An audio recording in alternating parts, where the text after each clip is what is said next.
ആകാശം പോലെ വിശാലമാണ് നമ്മുടെ കായിക ലോകം. അനന്തവിഹായസ് എന്നൊക്കെ പറയുന്നത് പോലെ അതിർത്തികളില്ല മൈതാനങ്ങൾക്ക്.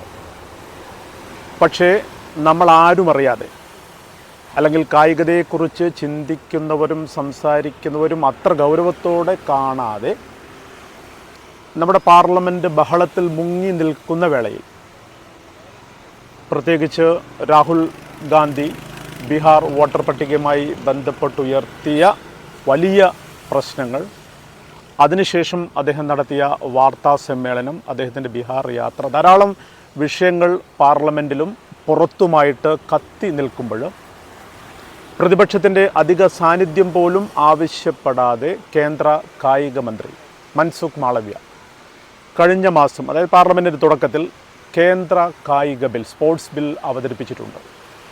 അവതരിപ്പിച്ചു എന്ന് മാത്രമല്ല 2 സഭകളും, ലോക്സഭയാണെങ്കിലും രാജ്യസഭയാണെങ്കിലും അത് പാസ്സാക്കിയിട്ടുമുണ്ട്. അങ്ങനെ സ്പോർട്സ് ബില്ല് നിലവിൽ വരുന്ന ഒരു പശ്ചാത്തലത്തിൽ നമ്മുടെ കായികത നേരിടുന്ന വലിയ പ്രശ്നങ്ങളുണ്ട്. ഈ പ്രശ്നങ്ങൾ അതിഗൗരവത്തോടു കൂടി കാണാത്ത പക്ഷം നമുക്കറിയാം, കേന്ദ്ര ഭരണകൂടം നിലവിൽ ചെയ്തുകൊണ്ടിരിക്കുന്ന കാര്യങ്ങളെന്ന് പറയുന്നത് എല്ലാം സ്വന്തമാക്കുകയാണ്. എല്ലാം സ്വന്തമാക്കുന്ന പതിവ് ശൈലിയിലേക്ക് അവർ പോകുമ്പോൾ നമ്മുടെ ഭരണഘടനാ സ്ഥാപനങ്ങളൊക്കെ നഷ്ടമായിക്കൊണ്ടിരിക്കുന്നു. സ്പോർട്സ് എന്ന് പറയുമ്പോൾ നമ്മുടെ ഭരണഘടന എടുക്കുക, നമ്മുടെ ഫെഡറൽ സിസ്റ്റത്തെ എടുക്കുക, അതിൽ സെൻട്രൽ ലിസ്റ്റുണ്ട്, സ്റ്റേറ്റ് ലിസ്റ്റുണ്ട്, കൺകറൻറ്റ് ലിസ്റ്റുണ്ട്. ഇതിൽ സ്റ്റേറ്റ് ലിസ്റ്റിൽപ്പെട്ട സംസ്ഥാനങ്ങൾക്ക് അധികാരമുള്ള ഏകദേശം ഒരു സ്വയംഭരണ സ്വഭാവമുള്ള പട്ടികയിലാണ് സ്പോർട്സ് ഉള്ളത്. ആ സ്പോർട്സിനെ മൊത്തമായിട്ട് സ്വന്തമാക്കാനായിട്ടാണ് നിലവിലെ കേന്ദ്ര സ്പോർട്സ് ബിൽ ശരിക്കും വിഭാവനം ചെയ്യുന്നത്. അതായത് എല്ലാം കേന്ദ്രത്തിലേക്ക് തന്നെ വരുന്നു.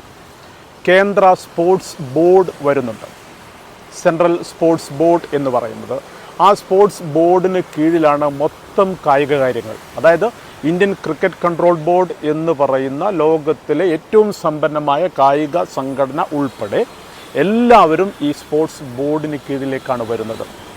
അതിൽ വലിയൊരു പ്രശ്നം എന്ന് പറയുന്നത് ഇന്ത്യൻ ഒളിമ്പിക് കമ്മിറ്റിയെ നമ്മൾ എടുക്കുക, ഫിഫയെ നമ്മൾ എടുക്കുക, ഇവരൊക്കെ പറയുന്നത് ബന്ധപ്പെട്ട ദേശീയ ഫെഡറേഷനുകൾ സ്വതന്ത്ര സ്വഭാവമുള്ളതായിരിക്കണം, അവർക്ക് മുകളിൽ ആരും ഉണ്ടാവരുത്, സെലക്ഷൻ പ്രക്രിയയിൽ പോലും എന്ന് പറയുന്ന ഒരു കാലത്താണ് ഇതെല്ലാം നിയന്ത്രിച്ചുകൊണ്ട് ഒരു ബോർഡ് വരുന്നത്. ആരാണ് ഈ ബോർഡിലെ മെമ്പർമാർ?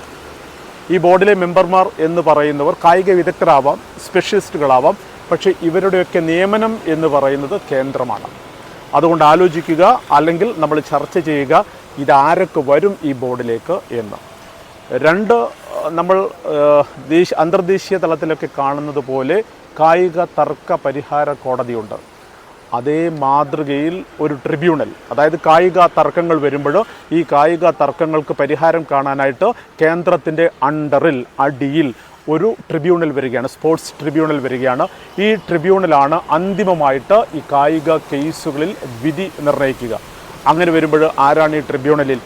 ആ ട്രിബ്യൂണലിനെ നിശ്ചയിക്കുന്നത്, അല്ലെങ്കിൽ ട്രിബ്യൂണൽ അംഗങ്ങളെ നിശ്ചയിക്കുന്നത് പോലും കേന്ദ്രമാണ്. അപ്പോൾ എല്ലാ തർക്കങ്ങളുടെയും പരിഹാരം എന്ന് പറയുന്നത് കേന്ദ്രം നിർണ്ണയിക്കുന്ന രീതിയിലേക്കാണ് പോകുന്നത്. അത്തരത്തിലുള്ള കുറേ പ്രയാസങ്ങൾ, അതായത് സ്പോർട്സ് ബില്ലിൽ ധാരാളം പ്രയാസങ്ങളുണ്ട്. പക്ഷെ നമ്മൾ ആരും അത് ചർച്ച ചെയ്ത് കണ്ടില്ല, അല്ലെങ്കിൽ ഒരു പ്രതിഷേധം പോലും അതിലേക്ക് വന്നില്ല. ഇനി നമ്മൾ വരുമ്പോഴോ ഈ സെലക്ഷൻ പ്രക്രിയ, ഇപ്പോൾ നമുക്കറിയാം, ഫുട്ബോളിലാണെങ്കിൽ ഓൾ ഇന്ത്യ ഫുട്ബോൾ ഫെഡറേഷനുണ്ട്, ക്രിക്കറ്റിലാണെങ്കിൽ ഇന്ത്യൻ ക്രിക്കറ്റ് കൺട്രോൾ ബോർഡുണ്ട്. ഇങ്ങനെ എല്ലാ കായിക ഇനങ്ങൾക്കും അതത് ഫെഡറേഷനുകളുണ്ട്. ആ ഫെഡറേഷനുകൾക്ക് സ്വയംഭരണ സ്വഭാവമാണ്. അതിന് ധാരാളം പോരായ്മകളുണ്ട്. നമ്മൾ നേരത്തെ ചൂണ്ടിക്കാണിച്ച ധാരാളം പോരായ്മകൾ ആ മേഖലയിലുണ്ട്. കാരണം ഈ ഫെഡറേഷൻ തലപ്പത്ത് ഇരിക്കുന്നവർ തന്നെയാണ് ഈ സെലക്ഷൻ നടത്തുന്നത്, താരങ്ങളെ നിർണ്ണയിക്കുന്നത്, അതിൻ്റെ സമ്പത്തൊക്കെ വിനിയോഗിക്കുന്നതും എല്ലാം അവർ തന്നെയാണ്. അതൊക്കെ പ്രയാസങ്ങളാണ്. എങ്കിൽ പോലും പുതിയ ഒരു സാഹചര്യത്തിലേക്ക് വരുമ്പോൾ ഈ ബോർഡിന് കീഴിലേക്ക് എല്ലാവരും വരികയാണ്. മറ്റൊന്ന് പറയുന്നത്, എല്ലാം ക്രിക്കറ്റ് കൺട്രോൾ ബോർഡ് ഉൾപ്പെടെ എല്ലാവരും വിവരാവകാശ പരിധിയിൽ വരും എന്നും പറയുന്നുണ്ട്. ഇതും വലിയ പ്രയാസങ്ങളിലേക്കൊക്കെ പോകുന്ന കാര്യമാണ്. ഇനിയോ നമ്മൾ മറ്റ് കാര്യങ്ങളിലേക്കൊക്കെ വന്നു കഴിഞ്ഞാൽ ഈ സ്പോർട്സ് ബിൽ വിഭാവനം ചെയ്യുന്നത് 75, അതാണ് വളരെ ഞെട്ടിക്കുന്ന കാര്യം. നിങ്ങൾക്ക് ഇപ്പോൾ അഖിലേന്ത്യാ ഫുട്ബോൾ ഫെഡറേഷൻ്റെ തലപ്പത്ത് പ്രസിഡൻ്റ് ആവാം, സെക്രട്ടറി ആവാം, ട്രഷറർ ആവാം, ആ സ്ഥാനങ്ങളിലേക്ക് വരണം നിങ്ങൾക്ക്. അതായത് നേരത്തെ പറഞ്ഞിരുന്നത് ഒരു 70 വയസ്സ് വരെയാണ്, എവിടെയും ഇല്ലാത്തതാണ്. ഇപ്പോൾ നമ്മൾ ഈ ബില്ലിൽ വിഭാവനം ചെയ്യുന്ന ഒരു കാര്യം 75 വയസ്സ് വരെ നിങ്ങൾക്ക് സ്ഥാനത്ത് തുടരാം. അതായത് ഒരാൾക്ക് ഒരു പദവിയിൽ 3 തവണ തുടരാം എന്ന് പറയുന്നുണ്ട്.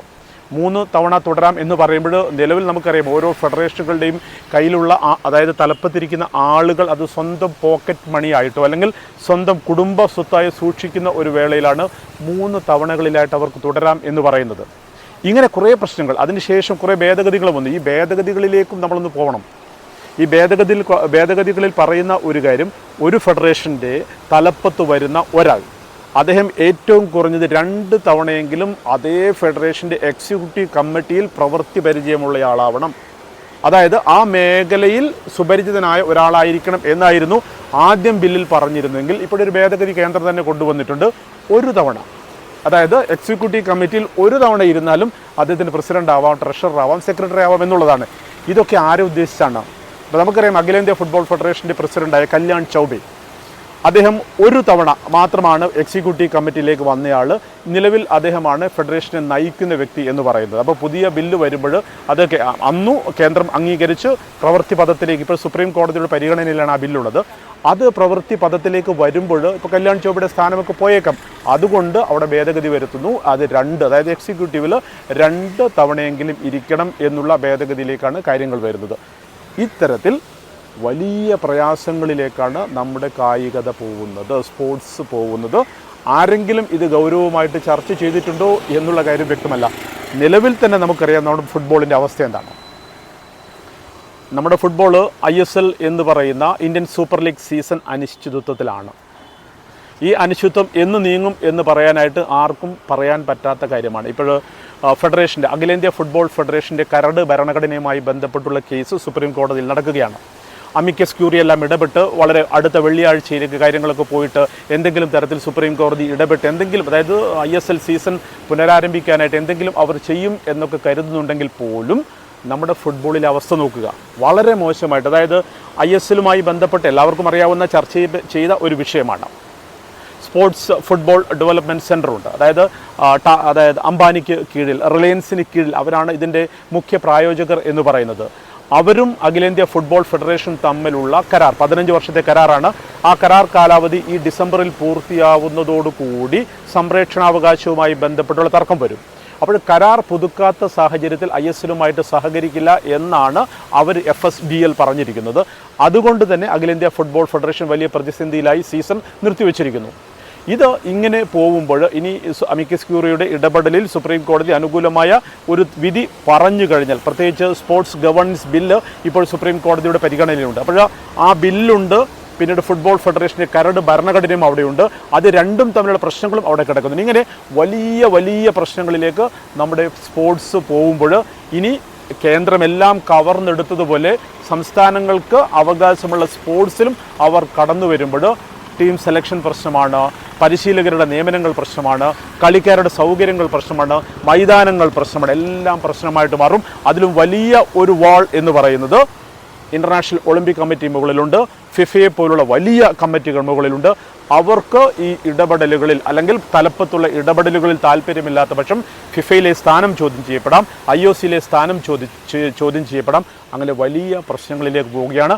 ആരെങ്കിലും ഇടപെടണം, അല്ലെങ്കിൽ പരിഹാര നിർദ്ദേശങ്ങൾ കാണണം. അല്ലാത്ത പക്ഷം കൂടുതൽ ഏകാധിപത്യ പ്രവണതകളിലേക്ക് നമ്മുടെ സ്പോർട്സ് പോകും എന്നുള്ള കാര്യത്തിൽ ഒരു സംശയവുമില്ല.